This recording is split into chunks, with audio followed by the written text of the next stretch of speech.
तो फिर कैसे हैं दोस्तों? Once again I am back. मुझे पता है, मुझे देखते ही आपका कुछ हिलाने का मन कर गया हो गया। हाँ, जो यूट्यूब का लाइक बटन है वो, और उसको दबा भी दीजिए। किसको? सब्सक्राइब बटन को। चलिए, तो बिना कुछ बकवास करे मैं आपको लेके जाता हूँ यूपीएससी के ऐसी करंट अफेयर की सीरीज में जिसको देख के अच्छे अच्छों की दिल लग जाए। हाँ, तो बिना कुछ बकवास करे ना मैं स्टार्ट करता हूँ। सबसे पहली न्यूज है, sovereignty will not be lost through invasion but through dependence on foreign digital infrastructure. ये हमारे वाइस प्रेसिडेंट ने कहा। और ये कहने के पीछे इनका रीजन सीधा सिंपल है कि जैसे कि प्रीवियसली हमारी कंट्री को इन्वेजन के थ्रू लूटा गया, पीटा गया। अब वो जमाना गया कि कोई और कंट्री हमारे यहाँ आए और हमको पूरे तरीके से कंट्रोल कर ले और पूरे तरीके से हमको लेबर गिरी में लगा दे और पूरे तरीके से लूटिंग कर ले। वो जमाना गया। आजकल का जमाना है डिजिटल जमाना, टेक्नोलॉजी का जमाना। तो ये जो फॉरेन डिजिटल इंफ्रास्ट्रक्चर है, और इसका मतलब क्या होता है? इसका मतलब ये जो फॉरेन डिजिटल साइट्स हैं, एप्स हैं, जितने भी डिजिटल चीजें हैं जिस जो इंडियन लोग कॉमनली यूज करते हैं, उसके थ्रू हमारी सोवरेनिटी को खतरा है। सोवरेनिटी मतलब लाइक मैं बोलूँ तो आजादी, आजादी का अमृत महोत्सव। तो हमारे प्राइम मिनिस्टर, वाइस प्रेसिडेंट ने बोला है। अब वाइस प्रेसिडेंट कौन है? कमेंट सेक्शन में बताइए। कौन बोले? जेपी धनकर या फिर द्रौपदी मुर्मू है? चलो, इतना तो पता ही होगा, ऑब्वियस है। ठीक है, तो वाइस प्रेसिडेंट ने वार्न किया पूरे नेशन को कि एक तरीके के नए कोलोनाइजेशन हम अब फेस कर रहे हैं। आर्मी वाला नहीं, लेकिन वो एल्गोरिदम वाला, जो हमको डिजिटल साइट्स एप्स यूज करने की वजह से फेस करना पड़ता है। तो डिजिटल कॉलोनियलिज्म होता क्या है? ये है एक फिनोमेना जिसमें मतलब डेवलप्ड नेशन है, उसकी बड़ी बड़ी टेक कंपनीज हैं, वो अपने डिजिटल प्लेटफॉर्म को यूज करते हैं। किसको? जो डेवलपिंग नेशन है उसकी पॉपुलेशन को कंट्रोल और वहां से प्रॉफिट कमाने के लिए। जैसे कि फेसबुक हो गया, अभी तो मेटा बोलते हैं, मेटा हो गया। मेटा की जितनी भी कंपनीज है, व्हाट्सएप, इंस्टाग्राम, फेसबुक हो गए। तो ये क्या करते हैं? जो हमारी आईडीज हैं, हमको जो चाहिए एआई, लाइक अब तो ऑब्वियस है, हर जगह एआई जिन लोगों ने जोड़ दिया। अगर एक भी कंपनी है एआई नहीं जोड़ा, अब तो सरकार भी अपनी वेबसाइट में एआई जोड़ रही है। हाँ, तो जो एआई रहता है उसको तो पता चल जाता है आपको क्या चाहिए, तो वही वही चीजें रिकमेंड करती है। उससे क्या अपनी थिंकिंग भी कंट्रोल करी जा सकती है। अगर लाइक फॉरेन कंट्री चाहती है कि तुम, लाइक एग्जांपल तो तुम इसराइल को हेट करो, तो जो मेटा है वो आपको वो कंटेंट दिखाएगी जिसमें आप इसराइल को हेट करोगे। जैसे कि इसराइल कैसे गलत किया, उसकी हिस्ट्री बताएगी, उसकी ज्योग्राफी बताएंगे, फिर उसके उसके ऊपर जितना बुरा दिखाना चाहेंगे वो दिखा सकते हैं। ये आपके माइंड को कंट्रोल कर रहा है। इसको अपन बोल सकते हैं new colonialism. Not same as colonialism but colonialism. Okay, तो जो ग्लोबल नॉर्थ है वो कैसे एक्सर्ट करता है अपना कंट्रोल ग्लोबल साउथ में। जैसे कि एक एग्जांपल ले लो, यूएस की कंपनी है गूगल, अमेजोन, वो कलेक्ट करेगी डेटा और रिशेप करेगी इंडस्ट्रीज को वहां के। चलो, ये तो मैंने अभी बताया। अब कल्चरल इंपीरियलिज्म क्या हुआ? सोशल मीडिया हो गया और सर्च इंजन हो गए। ये वर्ल्ड व्यू को पुश करते डेवलप्ड कंट्री के, डेवलपिंग कंट्री के लिए। मतलब वेस्टर्नाइजेशन कितना हो गया, इंडिया को ही देख लो, आजकल कितना वेस्टर्नाइजेशन हो चुका है। और अगर हम सोच रहे हैं कि अरे ये गलत है, तो वो तुम्हारी सोच तो गलत है। ये क्या है? ये है cultural imperialism. Way from like जो आदमी अभी कपड़े पहनते हैं, जीन्स पहनते हैं, कुर्ता नहीं पहन रहे हैं, धोती नहीं पहन रहे, जीन्स पहनना है इनको। शर्म नहीं आ रही इनको, जीन्स पहन के निकलते हैं घर के बाहर, और नाइकी, गुची चूची के शूज पहन के निकलते हैं। ये है अपना कल्चर इंपीरियलिज्म। उनको नहीं पहनना खादी आदि के कपड़े, उनको पहनना है भाई एकदम से बढ़िया जारा मारा के कपड़े मिल जाए। चड्डे भी पहन के निकल रहे हैं, बताओ, धोती की जगह चड्डा पहन के निकल रहे हैं आजकल ये लोग। शर्म भी नहीं आती मर्दों को। ठीक है, तो अब हम इसको टैकल कैसे कर सकते हैं? टैकल करने का सिंपल सा तरीका है, जो वो ऐप है उनके पास वही ऐप हमारे यहाँ आ जाए, खुद के बने हुए, इंडिया के खुद के बने हुए।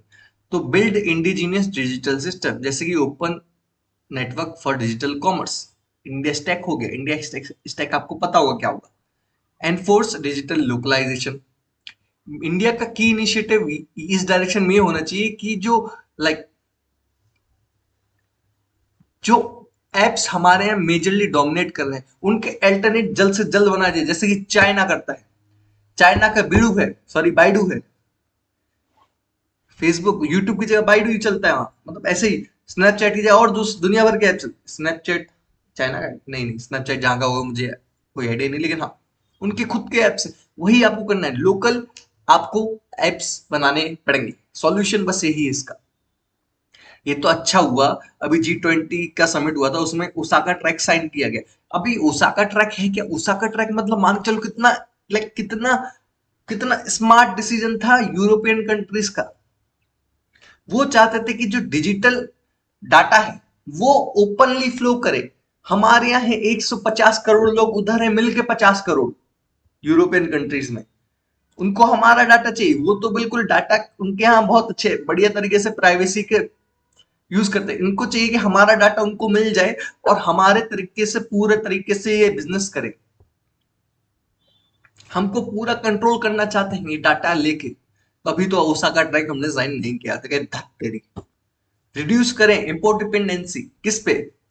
मेनली तो मैंने बोला कि जो लोकल प्रोडक्शन है वो हमको बढ़ाना पड़ेगा क्रिटिकल सेक्टर्स में, जैसे डिफेंस हो गया, स्पेस हो गया, साइंस हो गया।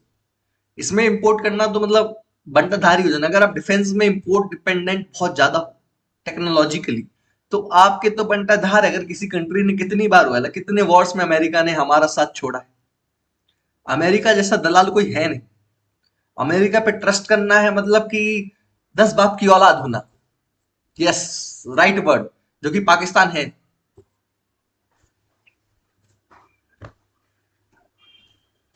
मेक इन इंडिया इनिशिएटिव है, चिप्स टू स्टार्टअप है। चिप्स क्यों? हर जगह चिप्स सही है। हमने कितनी जो ताइवान की चिप्स बनती हैं उनकी कितनी कंपनियों को बुलाया है, भाई यहाँ चिप्स बनाओ, प्लीज बनाओ चिप्स, क्योंकि मेजर कंपोनेंट है चिप्स। चिप्स हमारे यहाँ बनेगी तभी तो वो टेक्नोलॉजिकली हम आगे की चीजें बना पाएंगे। ठीक है, ये रहा अपना पहला न्यूज। सेकंड न्यूज पे बढ़ते हैं। India's growing global role as world move towards multipolar order. Multipolar order और यूनिपोलर ऑर्डर और बाइपोलर ऑर्डर, सबसे पहले हम डिसाइड करते हैं ये है क्या। तो जैसे कि कोल्ड वॉर था, कोल्ड वॉर में दुनिया दो पार्ट में बट गई, एक जो यूएस है और एक रशिया वाले पार्ट में। तो ये बाइपोलर ऑर्डर हो गया। अभी जो बीच में चल रहा था यूएन की ही बस चली थी, रशिया की पावर तय हो गई थी, तो वो चल रहा था यूनिपोलर ऑर्डर। जो यूएस बोलेगा वही होगा, नहीं होगा तो बंटा धार होगा, समझे। अब आजकल के जमाने में है मल्टीपोलरिटी, मल्टीपोलर ऑर्डर ये चीज। अब मल्टीपोलर ऑर्डर में इंडिया का बहुत बड़ा रोल है। ये चीज एक्नॉलेज की किसने? सिंगापुर के फॉरेन मिनिस्टर में। वो हमारे एस जयशंकर जी से मिले तो उन लोगों ने ये पॉइंट जाहिर किया, एक्नॉलेज करी कि हाँ इंडिया आजकल के जमाने में मल्टीपोलरिटी के जब जहां पर अपना अपना सब सोच रहे हैं उस पॉइंट पे इंडिया एक परफेक्ट कंट्री बन के आगे आता है। तो अभी है क्या? तो मल्टीपोलरिटी को डिफाइन कर सकते हैं एक सिस्टम जो कि इंटरनेशनल रिलेशन में है, जिसमें मल्टीपल पावर एक्सरसाइजिंग, मतलब जो मल्टीपल पावर्स हैं वो मेनली चीजें को इन्फ्लुएंस करती हैं। जैसे बाइपोलैरिटी बता दिए, दो ग्रेड पावर हो गई। यूनिपोलैरिटी बता दिए, एक ही डोमिनेंट पावर हो गई। मल्टीपोलैरिटी, अभी मल्टीपोलर वर्ल्ड के बारे में बात कर रहे हैं, जो कि डिफरेंट रीजन्स कंट्रीज, और उनके क्या है, खुद के इंटरेस्ट होते हैं, खुद के वैल्यूज होते हैं, खुद के एजेंडाज होते हैं, जिसके थ्रू वो अपनी पावर को और लोगों को इन्फ्लुएंस करते हैं कि ऐसा होना चाहिए, ऐसा होगा तो ऐसे ऐसा होगा, और सबका ऐसा तैसा होगा, लेकिन जो मेरा होगा वो बढ़िया होगा। दे कोऑपरेट और complete they with each other on various issue. Emergence of multipolar world order, ठीक है, ये बढ़िया है। ठीक है, तो अभी जो ग्लोबल सिस्टम है ना, जैसे कि वर्ल्ड वॉर 2 के बाद तो मेनली तो अपना यूएसएसआर आया, उसके बाद जो इंस्टीट्यूट हुए वो यूएस के डोमिनेंट रहे, जैसे कि अपना आईएमएफ हो गया, वर्ल्ड बैंक हो गया और यूएन हो गया। इसने एक अलग तरीके का एरा बना दिया जिसमें यूएस को बहुत पावरफुल बना दिया। लेकिन अभी जब हमारे हम लोग बना रहे, न्यू डेवलपमेंट बैंक हो गया, ब्रिक्स करेंसी होगी, ये सब चीजें हो रही तो मल्टीपोलर, समझ रहे हो, मल्टीपोलर ऑर्डर हो गया है। अलग अलग कंट्रीज के पास खुद की पावर है और खुद से इन्फ्लुएंस कर रहे हैं, 2 लोग नहीं है, अब हैं 10 लोग, समझे। अब इसमें चैलेंजेस क्या है? सबसे पहला तो देखो, अभी जो नॉर्मल, मतलब ये जो मल्टीपोलैरिटी इंडिया कैसे फॉलो करके रखा हुआ है, तो जैसे कि वर्ल्ड ऑर्डर शिफ्ट हुआ, नॉन अलाइनमेंट तो पहले इंडिया का था और अभी भी नॉन अलाइनमेंट है। अभी जो मेन इशू है वो यूक्रेन रशिया के बीच में वॉर हुआ। अब यूक्रेन रशिया के वॉर बीच में वॉर हुआ तो इंडिया को कोई साइड लेना चाहिए था, यूएस का एकदम से प्रेशर था कि भाई तुम बोलो रशिया के खिलाफ, तुम बोलो, लेकिन इंडिया ने नहीं बोला। इंडिया ने बोला कि Europe's problem is not India's problem, India's problem is the Europe's problem, sorry, Europe's problem is not the world's problem, जो वर्ल्ड की प्रॉब्लम वो है यूरोप की प्रॉब्लम, समझे, समझे। किसने बोला था? एस जयशंकर जी ने बोला था। तो ये चीजें बहुत इशू हो जाती है, ठीक है। इस this trend shrinks the geopolitical space. India needs to pursue an independent multipolar strategy. Strategic pressure to choose side, balance करना चाहिए हमको। क्वाड जैसे कि वेस्ट में हम लोगों ने कुछ बनाया है, जैसे कि क्वाड रही, इंडो पैसिफिक हो गया, और उसके साथ हम रशिया के साथ भी चल रहे हैं। बताओ कितनी कितनी लाइक कितनी इशू है ये कि हम क्वाड भी लेके चले। आप देखो क्वाड की तो वैल्यू बची नहीं, सच बताऊं तो क्वाड बस एक नाम रह चुका है, जो कभी कुछ नहीं होगा इसका। लेकिन रशिया के साथ जो एससीओ ब्रिक्स हैं वो बहुत स्ट्रांग बनते जा रहे हैं इंस्टीट्यूट, क्योंकि हमको वेस्ट को अपोज करना है एक्ट ईस्ट पॉलिसी के थ्रू। ये जो चीजें मैं बता रहा हूं उसको आप ध्यान से सुनिए, क्या बोल रहा हूँ, एक एक शब्द में नॉलेज है, ऐसे नहीं बोल रहा हूँ कुछ भी बोल दिया हूं मैं, ठीक है। सुनो और सोचो, कि आंख बंद करके सुन लो तुम तो, फिर उसके बाद नोट्स बना लेना if you want to make notes. और मुझे पता है मेरे को कोई नहीं देखता, क्योंकि ये इतने इंपॉर्टेंट लेक्चर्स हैं, अगर आप लोग ये सब देखने लग जाओगे तो सबका क्लियर हो जाए। चलिए ठीक है, वो न्यूज को अलग करते हैं, अब नई न्यूज पे आते हैं। वर्ल्ड हेल्थ ऑर्गेनाइजेशन ने रिकॉग्नाइज किया है इंडिया के एफर्ट्स। कौन से एफर्ट्स? कि इंडिया ने एआई को अपने ट्रेडिशनल मेडिसिन से इंटीग्रेट किया। अब ये न्यूज है क्या? वर्ल्ड हेल्थ ऑर्गेनाइजेशन ने एक्नॉलेज करी इंडिया की लीडरशिप, कि उन लोगों ने ना एआई का यूज किया है आयुष में। आयुष क्या है अपना? आयुर्वेदा, सिद्धा, यूनानी, सोगा, रिकबा, रिकपा एंड होम्योपैथी सिस्टम में। ये क्या है? हमारे ट्रेडिशनल कल्चरल मेडिसिन सिस्टम है, ठीक है। इसको हम एआई से इंटीग्रेट कर चुके हैं। ये recognization comes through world first ever technical brief. World health organization की पहली टेक्निकल ब्रीफ जो कि है mapping the application of artificial intelligence in traditional medicine, release कब हुई? After India proposal on the topic. अब ये है क्या? जो GIAIH4 global initiative on AI for health, ये है क्या? ये जॉइंटली लॉन्च करी गई हमारे वर्ल्ड हेल्थ ऑर्गेनाइजेशन। अब जब भी आप डब्ल्यू देखो, जो भी मैं करंट अफेयर पढ़ा उसमें आप जब भी डब्ल्यू देखो तो हु नहीं होगा, वो होगा वर्ल्ड हेल्थ ऑर्गेनाइजेशन, हु नहीं होगा। अगर मैं हु बोल भी दूं तो आप समझना कि वर्ल्ड हेल्थ ऑर्गेनाइजेशन होगा, अगर आप में थोड़ा सा दिमाग है। और वर्ल्ड हेल्थ ऑर्गेनाइजेशन के साथ कौन सी एजेंसीज बनी है साथ, उसको कमेंट सेक्शन में बताओ, वरना मैं गाली दे दूंगा। उसके साथ साथ क्या है अपना, ये किसने लॉन्च किया? GIAIH4 किसने लॉन्च किया? वर्ल्ड हेल्थ ऑर्गेनाइजेशन, ITU ने किया है और विपो ने किया है, वर्ल्ड इंटेलेक्चुअल प्रॉपर्टी ऑर्गेनाइजेशन ने किया है। अभी एआई एप्लीकेशन है क्या? मतलब ये किया क्या इंडिया ने क्या किया है? एआई एप्लीकेशन को स्मार्ट, मतलब इसका हम यूज कैसे कर सकते हैं? तो एआई को यूज किया गया है कि वो जो डायग्नोसिस में हेल्प करे, कॉम्बाइन करे, कैसे की जो हमारी पल्स, जो टेक्नोलॉजिकल आईक्यू है उसको कल्चरल आईक्यू से जोड़ दिया गया। जैसे कि हम पल्स रीड कर सकते हैं, टंग एनालिसिस करते हैं, उसी को हमने प्राकृतिक सिस्टम से असाइन कर दिया है। कैसे? मशीन लर्निंग और डीप लर्निंग के थ्रू, समझे। जो अपनी टेक्नोलॉजी है उसको हमने अपनी समझ, मशीन लर्निंग और डीप लर्निंग के थ्रू एक सिस्टम के असाइन कर दिया, और उससे हमको क्या मिलेंगे? बेटर आउटकम्स मिलेंगे। अब ये देखो आयुर्वेद जेनोमिक्स क्या है, हमने अपने आयुर्वेदिक प्रिंसिपल्स को जेनोमिक्स साइंस से मिक्स कर दिया। अब इससे होगा क्या? इससे क्या होगा कि हम इजीली एक डिसीज को आइडेंटिफाई कर पाएंगे, ठीक है। और इजीली किसी को भी जल्द से जल्द उसका ड्रग पहुंचा पाएंगे, और इजीली आपको ये हेल्थ के मतलब इसमें बहुत ज्यादा हेल्थ के बेनिफिट्स है। जो बेनिफिट्स हेल्थ के ऐसे हैं कि आप इजीली इसको आइडेंटिफाई कर लो, डिटेक्ट कर लो, ड्रग डिलीवरी कर लो, और स्पेसिफिक अब तो जीनोम सिक्वेंसिंग भी होने लगा है।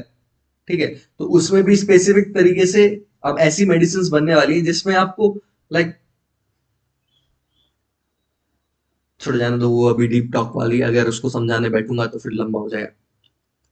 अब इसमें चैलेंजेस क्या है? सबसे पहला और सबसे बड़ा चैलेंज बायोपायरेसी। अभी तक यूएस के मतलब जो वेस्टर्न कंपनीज हैं उन लोगों ने इतनी कोशिश करी कि पेटेंट करवा ले, जो इंडिया की ट्रेडिशनल नॉलेज है उसको पेटेंट करवाने का कोशिश किया है। जैसे अपनी हल्दी हो गई, हल्दी हमारे कल्चरली तो बहुत पहले से यूज हो रही है, लेकिन कंपनीज ने पेटेंट करवाने की कोशिश करी। नीम को पेटेंट करवाने की कोशिश करी, लेकिन ये पेटेंट से होता क्या? पेटेंट से होता है पूरी प्रॉपर राइट्स मिल जाते हैं कि इसका इस चीज में यूज सिर्फ आपकी कंपनी कर पाएगी, जो कि गलत चीज है। और चाइना पेटेंट रिटर्न मानता नहीं। China is very funny. Patent होगा तुम्हारे घर में, हमारे यहाँ नहीं। This is what China says. तो क्या बोल रहा हूं मैं? हाँ, डिजिटल गैप्स मेनली तो देखो हमारे इंफ्रास्ट्रक्चर बहुत पुअर है, और जो लिटरेसी है, डिजिटल लिटरेसी, एक सेकंड ना।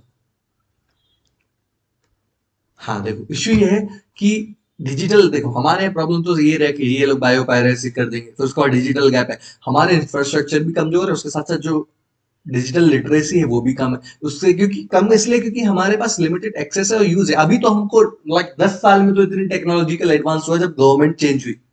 वरना ये फोन जो आपको दिख रहा है, ये भाई 50,000 का आता जब आदमी कोई 8-8 हजार का मिले। मेरा तो नहीं है, लाइक ये तो 25,000 का है, लेकिन स्टिल 8-8 हजार में अच्छे अच्छे फोन आ रहे हैं। ये टेक्नोलॉजिकल एडवांसमेंट सिर्फ 10 साल में हुआ, उसके पहले नहीं था भाई। इतना सा फोन आता था, बड़ी मुश्किल से टेक्नोलॉजी और फोन ऑन तो बनते नहीं थे। अभी अभी भी नहीं बनते, चाइना से आते हैं, लेकिन स्टिल बहुत कुछ किया है।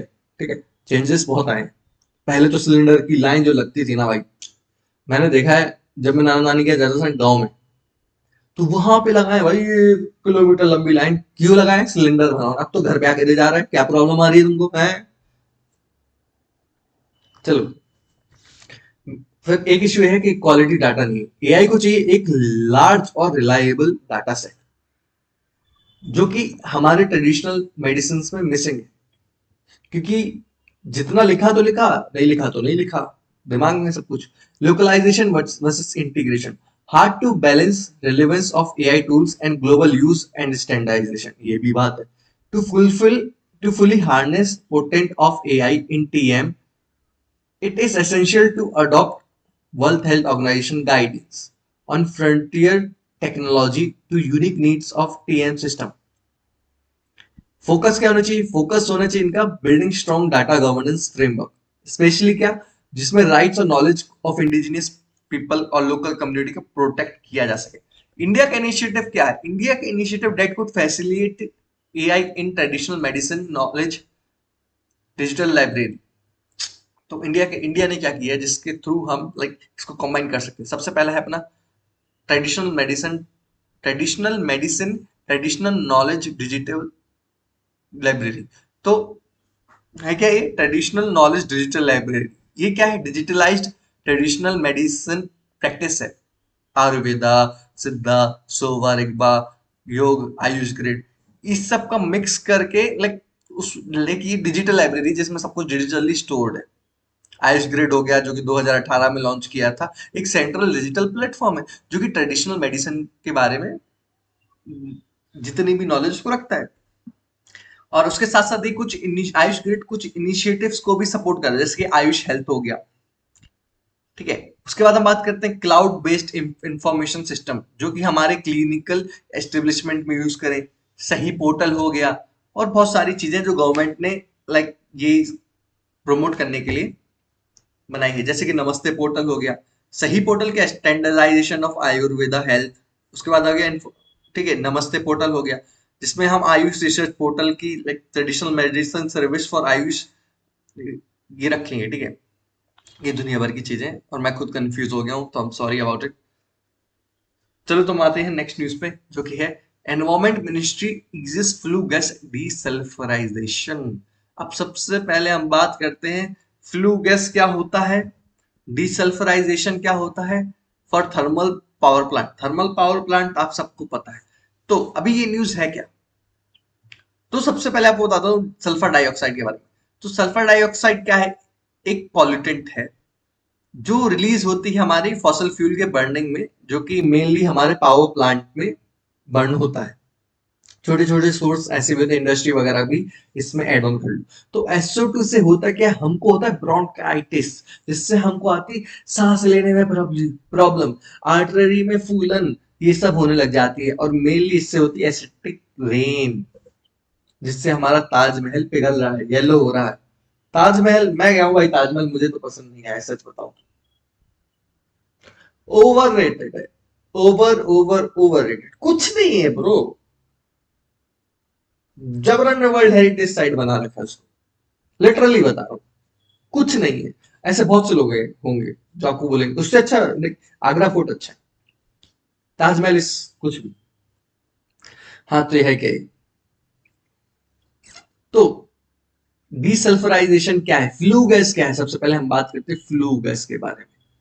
तो फ्लू गैस है, जैसे कि डीसल्फराइजेशन होता है, तो उस टेक्निक में अगर हम ये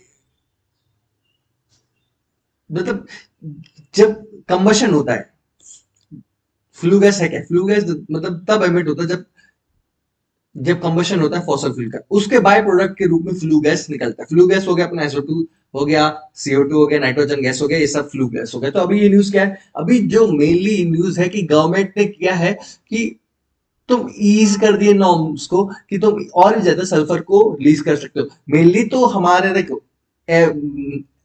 नेशन का एवरेज है 80 मिलीग्राम पर मीटर क्यूब, और हमारे यहाँ कितना रेंज है, हम इतना ही निकालते 10 से 20 मिलीग्राम पर मीटर क्यूब, ठीक है।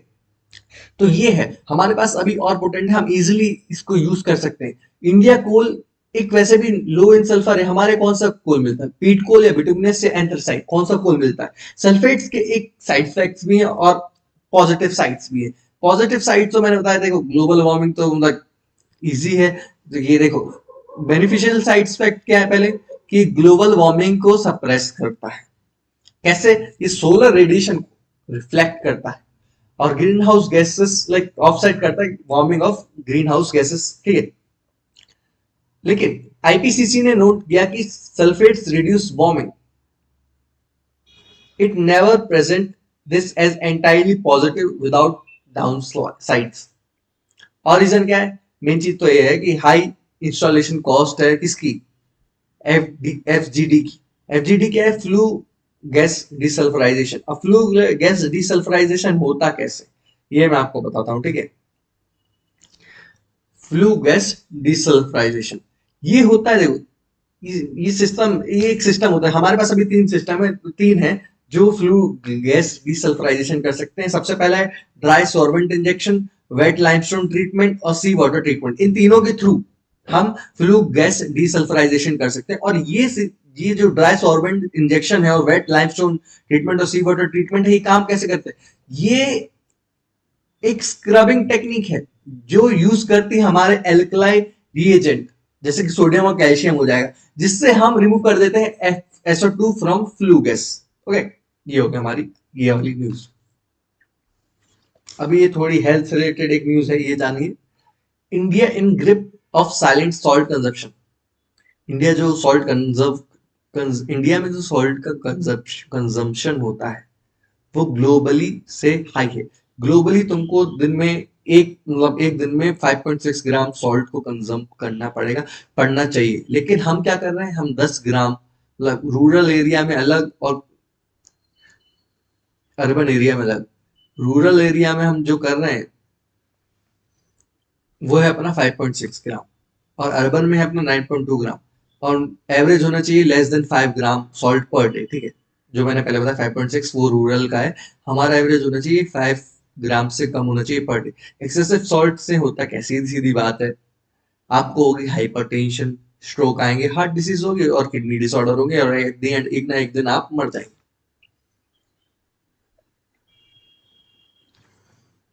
तो इसका सॉल्यूशन क्या है, इसका सॉल्यूशन ये है कि आप उसके अल्टरनेट को यूज करना चालू करें जिसमें लेस सोडियम हो, मतलब लेस सॉल्ट, लो सोडियम सॉल्ट सब्स्टिट्यूट होना चाहिए, समझे। अगर हम सॉल्ट भी कम लेंगे तो हमारे यहाँ क्या होगा, सोडियम की कमी हो जाएगी बॉडी के अंदर, तो फिर उसके भी साइड इफेक्ट्स होंगे। जैसे कि हम सोडियम क्लोराइड को रिप्लेस कर सकते हैं पोटेशियम और मैग्नीशियम क्लोराइड से क्लोराइड नहीं, पोटेशियम और मैग्नीशियम से, ठीक है। इसके लिए इनिशिएटिव क्या है, community lead salt reduction initiative है जो कि आईसीएमआर ने लॉन्च किया है। और ये लाइक इसका एक हैशटैग है जो कि पिंच फॉर अ चेंज। इतना सा सॉल्ट लगता है चेंज करने के लिए, इतना सॉल्ट में इतना टेस्ट होता है, तो इतना सा salt, pinch for a change. Wow क्या बारिश हो रही है। चले, तो नेक्स्ट न्यूज पे आते हैं। ये कौन सी न्यूज है? हाँ, वर्ल्ड हेल्थ ऑर्गेनाइजेशन ने रिलीज करी अपनी पहली integrated guideline for man managing arbo viral disease. अब अर्बो वायरल डिसीज कौन से हैं? अर्बो वायरल डिसीज सबसे पहले बता देता हूँ मैं, है ये है चिकनगुनिया हो गया, जिका वायरस हो गया, डेंगू हो गया, येलो फीवर हो गया। और ये मेनली एक मॉस्किटो के थ्रू फैलाए जाते हैं जिसको हम बोलते हैं फीमेल एनोफिलिस मॉस्किटो, ठीक है। ये मेनली क्यों होते हैं? जैसे कि क्लाइमेट चेंज हो गया, ह्यूमन मूवमेंट में चेंजेस आ गया, over 5.6 billion people are at risk globally, इसके रिस्क में है। एज ये डिसीजेस हैं वो सिमिलर सिम्टम्स शेयर करते हैं और इसके जो क्लिनिकल डायग्नोसिस है वो चैलेंजिंग है। वर्ल्ड हेल्थ ऑर्गेनाइजेशन ने स्ट्रेस किया है कि अभी यूनिफाइड क्लिनिकल अप्रोच हमको इस पेंडेमिक से बचाने के लिए, मतलब इसके आउटब्रेक से बचाने के लिए करनी चाहिए। ये रही अपनी world news. Indian fertilization company Indian fertilizer company ने साइन किया है एक एग्रीमेंट, किसके साथ? अरेबिया के साथ। अब अरेबिया में कौन सी कंट्री आती है मुझे कमेंट सेक्शन में बता दो। एक कमेंट सेक्शन वाली बात चीजें बताऊं, रियलिटी ये है, चलो जाने दो, बात बताऊं। हाँ, तो अरेबिया लाइक कितना, 3.1 मिलियन मेट्रिक टन ये हम अरेबिया से सॉल्ट मंगाएंगे, फर्टिलाइजर मंगाएंगे। और ये लाइक पर एनम तो 5 साल में इतना हमको चाहिए। तो अब डाई अमोनियम फॉस्फेट है क्या? तो सबसे पहले तो ये एक माइक्रो न्यूट्रेंट है जिसमें नाइट्रोजन और फॉस्फेट दोनों मिलके काम करते हैं। इसका वाइटल रोल ये है कि जो न्यू प्लांट टिश्यूज हैं और उसके प्रोटीन सिंथेसिस होता है क्रॉप्स और प्लांट्स में, उसके डेवलपमेंट में बहुत हेल्प करता है। Di ammonium phosphate is world most widely use phosphorus fertilizer, क्योंकि इसकी सब्सिडी बहुत इंपॉर्टेंट होती है, क्योंकि सॉइल्स में आजकल के जमाने में इतना केमिकल यूज कर चुके हैं कि सॉइल में ये चीजें एफिशिएंटली जितनी लाइक चाहिए है प्लांट्स को उतनी नहीं मिल रही है। इंडिया लार्जेस्ट एग्रीकल्चरल कंज्यूमर है ऑफ डाई अमोनियम फॉस्फेट, ठीक है।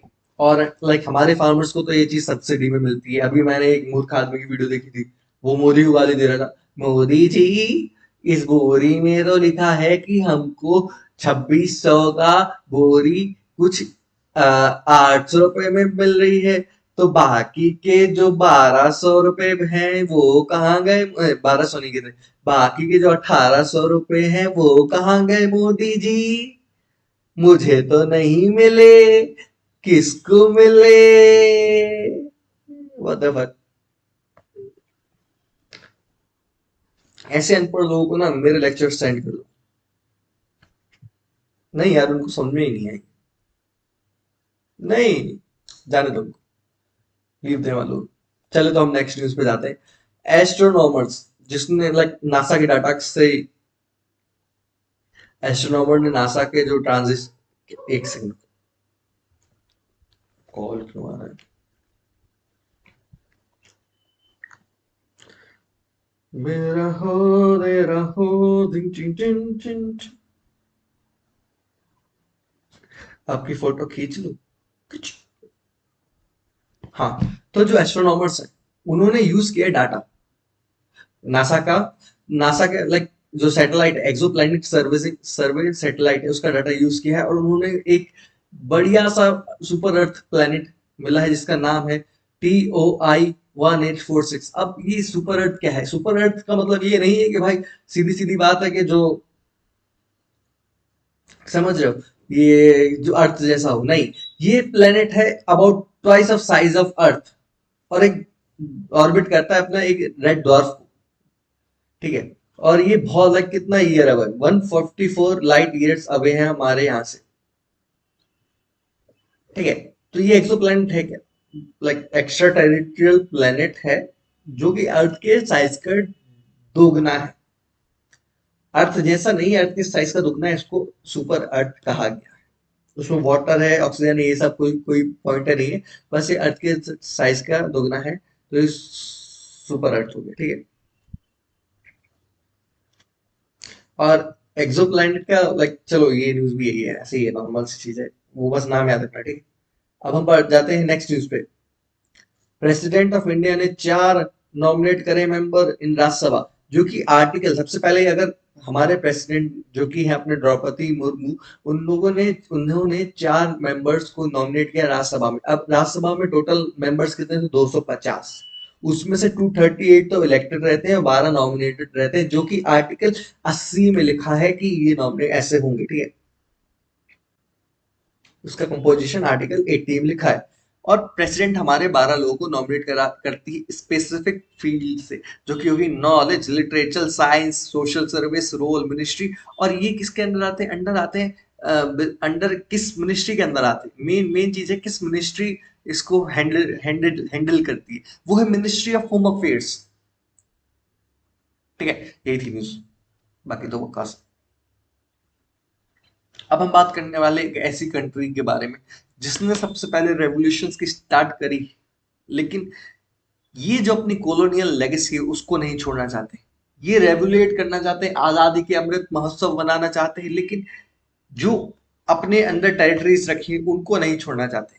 हाँ, मैं बात कर रहा हूँ फ्रांस की, जिसने अनाउंस करी है कि न्यू कैलिडोनिया को हम ऑटोनॉमी देंगे, थोड़ी और ज्यादा, पूरी नहीं, थोड़ी और ज्यादा ऑटोनॉमी देंगे। तो एग्रीमेंट क्या है, मेन चीज है, ये ऑस्ट्रेलिया के बाजू में एक छोटा सा आइलैंड कंट्री है, कैलिडोनिया। तो ये नया एग्रीमेंट है, वो क्रिएट करेगा स्टेट ऑफ न्यू कैलिडोनिया, जो कि फ्रेंच रिपब्लिक के अंदर है। वो भी फ्रेंच, मतलब जो फ्रेंच है, फ्रांस हमारा अलग है, वो उसकी फ्रेंच रिपब्लिक अलग अलग छोटी छोटी टेरिटरीज है, उसके अंदर जो एक छोटी सी आइलैंड कंट्री वो कैलिडोनिया रखा है। और इसमें मतलब फ्रांस ने कब्जा कैसे किया, कब्जा सीधी सीधी बात है, ये वहां घुस गए, वहां पे जो सीधे सीधे मासूम से लोग थे उनको मारा काटा और अलग कर दिया, और उसको अपने साथ बॉन्डेड लेबर बनाया, अलग तरीके से खेती करवाई, शुगर केन प्लांटेशन में लगा दिया, कहीं ओपीएम उगवा दिया, ये सब काम किया और उस एरिया को कब्जा कर लिया। अब वहां के लोग चाहते हैं कि इसको आजाद किया जाए, अब फ्रांस देना नहीं चाहता इसको। लाइक हमारे फ्रांस ने कब एनेक्स किया था, 1853 में, उसके बाद से अभी तक फ्रांस की अंडर है। और मैं तो ये बोलता हूँ भाई, अगर अभी तक 21st सेंचुरी चल रही है और अभी तक, तो डोरेमोन का भी टाइम चला गया, 2025 चल रहा है। तो इस जमाने तक अगर आपकी ये सोचे ना, तो आप यूरोपियन कंट्री में रहने के लायक नहीं, क्योंकि यूरोपियन कंट्री का एक ही मोटिव है कि आजादी, सबको इंडिपेंडेंटली सोचने की हक होना, सबको अपना, लाइक समझ, तुम्हारा फ्रांस का और जो ऑस्ट्रेलिया के बाजू में उतना छोटा सा आइलैंड प्लेनेट है, मतलब आइलैंड है, कंट्री है, उसका को तो इतना डिस्टेंस है ना कि आपको उसको कंट्रोल करने की जरूरत है ही नहीं। क्या मिल रहा है आपको वो कंट्रोल के, थोड़ा बहुत फल फूल ही होगा, पा रहे हो, लेकिन ठीक है ये तुम्हारा खुद का मैटर है, लेकिन still you have to think about that France, वरना मैं घर में आके मारूंगा। याद रखना, आदित्य का प्रॉमिस। हे। सिंगापुर के बारे में बात करते हैं। सिंगापुर, अभी आपको पता होगा कि जो अपने इन लोगों ने बोला था अभी कुछ टाइम पहले, मैं अब मतलब क्या, सेकंड न्यूज ही यही थी कि जो हमारे एस जयशंकर थे वो सिंगापुर की काउंटर पार्टनर से मिले, बायलैटरल मीटिंग हुई, वहां पे उन्होंने बोला कि मल्टीपोलर ऑर्डर में हमारे इंडिया का बहुत बड़ा रोल है। तो सिंगापुर आप सबसे पहले सर्च करिए, चलो मैं आपको दिखाता हूँ। एक तो आप इतने नल्ले हो ना, कुछ काम करते ही नहीं।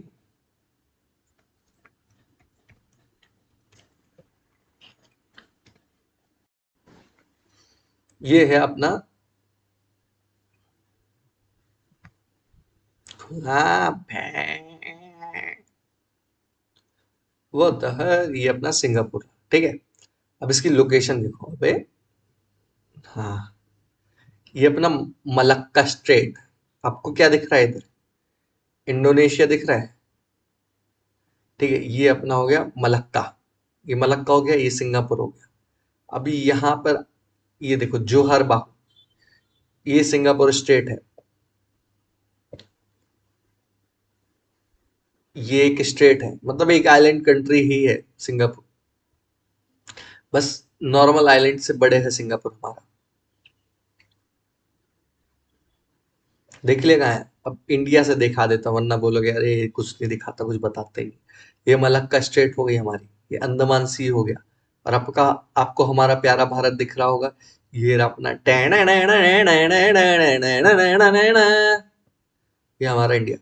ठीक है, तो अभी इसके बारे में क्या लिखा हमने, तो ये बस इसकी लोकेशन देख लो, कुछ ऐसा खास था। हाँ, ये मेन चीज जो मैं आपको दिखाना चाहता था, ये है आपके छोटे छोटे करंट अफेयर। आज की न्यूज इतनी नहीं थी, फिर स्टिल मैंने आपको बहुत कुछ बता दिया। तो कौन सी स्टेट ने प्लान किया है कि वो डेवलप करेंगे एशिया की सबसे लार्जेस्ट जंगल सफारी, वो है हमारे हरियाणा। हरियाणा ने डिसाइड किया कि एशिया की सबसे बड़ी जंगल सफारी हम बनाएंगे अपनी स्टेट। उसके बाद कौन है वो आदमी जो बीएमडब्ल्यू ग्रुप के सीईओ और न्यू प्रेसिडेंट के रूप में असाइन हुए हैं, जो कि 1 सितंबर से बैठ जाएंगे सीट में? हरदीप सिंह बरार। ठीक है, कितनी अमृत भारत ट्रेन अनाउंस की गई है बिहार में चलेंगी? 4। बिहारी हो, बस इसके साथ इज्जत से रहना। वर्ल्ड किसने अनाउंस करी 5,000 crore initiative for the waterways and maritime sector in north east India? और ये बंदे का नाम क्या है? सर्बानंदा सोनोवाल। सर्बानंदा सोनोवाल। ठीक है, तो पहला क्या है, हमारे जंगल सफारी हरियाणा में होने वाली है। Hardeep Singh Brar CEO and president बन चुके किसके? अपने बीएमडब्ल्यू ग्रुप के। उसके बाद क्या है, 4 अपने वंदे भारत चलने वाली बिहार से। 5,000 करोड़ हमारे मैरीटाइम वाटरवेज के लिए किसने की है? सर्बानंदा सोनोवाल। अभी सर्बानंदा वो सोनोवाल है क्या? वो ये इस मतलब किस मिनिस्ट्री को होल्ड करते हैं, आप मुझे कमेंट सेक्शन में बताएं। अभी नया मलेरिया का ड्रग अप्रूव किया गया बच्चों के लिए और छोटे यंग चिल्ड्रन के लिए। वो कौन सा है? वो है कोर्टेम। ये याद रखना, ये इंपॉर्टेंट हो जाता है। COARTEM, ये एक नया ड्रग है जो हमारे बच्चों के लिए और नए लाइक चिल्ड्रंस के लिए अप्रूव किया गया है मलेरिया का। कौन सी team, which team become the most valuable IPL franchise in 2025? सबसे महंगी, सबसे वैल्यूएबल आईपीएल की फ्रेंचाइज कौन सी टीम बन चुकी है? वो है हमारी रॉयल चैलेंजर बैंगलोर। तो फिर गाइस, आज के करंट पर इधर ही खत्म होता है। ठीक है, ठीक है। गरीब आदमी हूँ मालिक, प्लीज लाइक करके जाइए, प्लीज लाइक करके जाइए।